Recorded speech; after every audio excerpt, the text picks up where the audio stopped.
వస్తున్నాడొస్తున్నాడు అమిలినేని సురేంద్రన్న వస్తున్నాడొస్తున్నాడు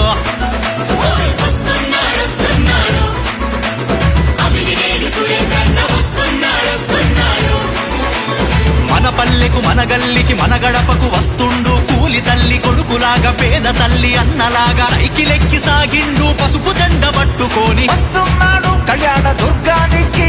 అమిలినేని సురేంద్రన్న వస్తున్నాడు వస్తున్నాడు కళ్యాణ దుర్గానికి సైకిల్ ఎక్కి సర్రుమని వస్తున్నాడు రైతు బిడ్డగా పుట్టినోడురా చెమట చుక్కలా చెలిమి చేసినోడురా మెట్టు మెట్టుగా ఎదిగినోడురా మట్టి బిడ్డ సురేంద్రన్న మన మనిషన్నా